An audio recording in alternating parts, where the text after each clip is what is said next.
Good morning, everyone.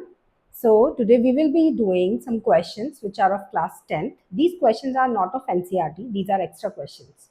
It is just for practice. So, I am doing chapter number 3 of NCRT extra questions. Okay, so those who have done this chapter, they can continue with me and then we'll start a new chapter, maybe chapter number 4.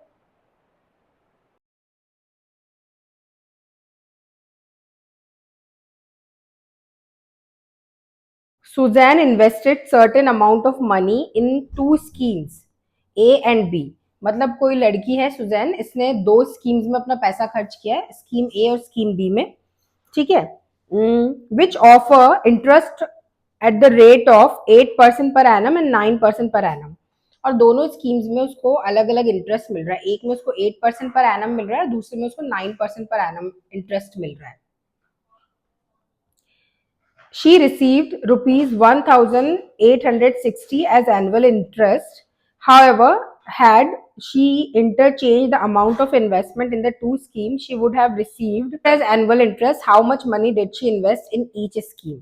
ठीक है, तो basically इसने दो scheme पे अपना पैसा खर्च किया है, ए पे और बी पे, है ना. और एक पे 8% मिल रहा है, एक पे 9% मिल रहा है. और उसको टोटल जो इंटरेस्ट है वो मिल गया एक 1860. अगर उसने अमाउंट को इंटरचेंज कर लिया होता, अगर ए का बी में और बी का ए में उसने किया होता, तो क्या होता. तो उसको 20 रुपीज और एक्स्ट्रा मिलते इस इंटरेस्ट पे. तो उसने स्कीम पे कितने पैसे अपने इन्वेस्ट किए. ठीक. नंबर 19 है ना. Let the money invested be X on scheme A, है ना, and Y on scheme B. तो ए पे तो हम एक्स मान लेते हैं और बी पे हम वाई मान लेते हैं. ठीक है. अब 8% ऑफ एक्स, है ना, plus 9% of y is equal to 1860. ये बात समझ में आई.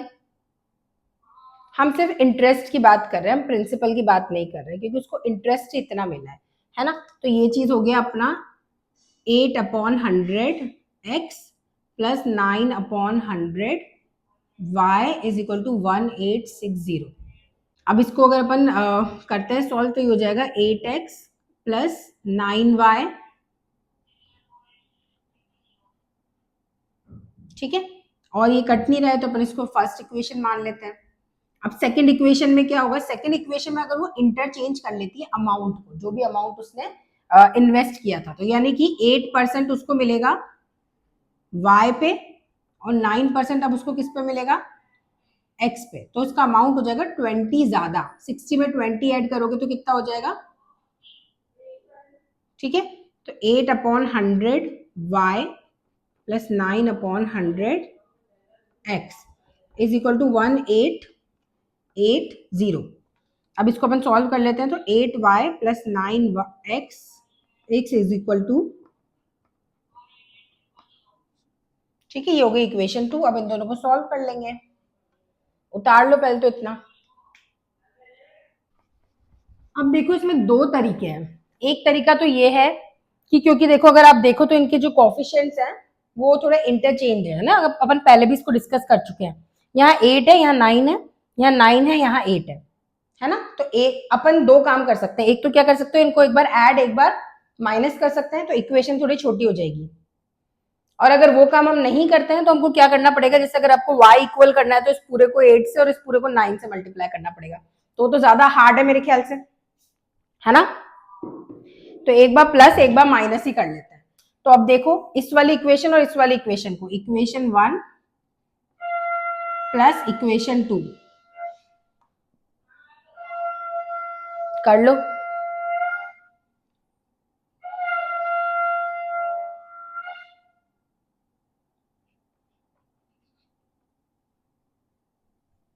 वन 186 और 188.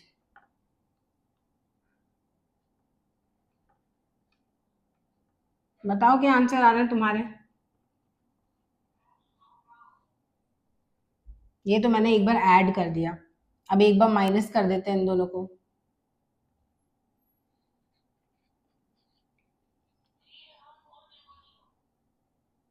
हाँ, अब माइनस करोगे तो क्या आएगा, माइनस का x प्लस का y इज इक्वल टू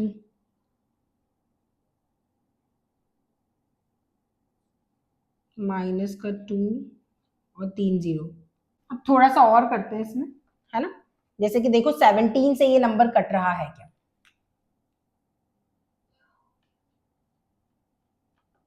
ये ऐसे जाएगा ना, 17 की टेबल में 2 बार 34 35 36 37, फिर से 34, तो 2 बार तो 22 आ गया। तो यहां पर अपन लिख सकते हैं x plus y is equal to 22। ठीक है, ये हो गई अपनी इक्वेशन नंबर 3। और इसको थोड़ा सा अपन साइन चेंज कर लें, तो x minus y is equal to 2000, equation 4। अब इन दोनों को सॉल्व कर लो पास पास लिख के, x plus y is equal to 22,000 और x minus y is equal to 2000। ये दोनों कट गए, ये आ गया 2x, यहाँ पर आ गया 24,000, तो x की वैल्यू आ गई 12,000, है ना। तो उसने स्कीम ए पे जितना पैसा खर्च किया वो है 12,000, और y की वैल्यू आप यहीं से निकाल सकते हो, इस इक्वेशन से ले लो, y is equal to 22,000 minus x, यानी कि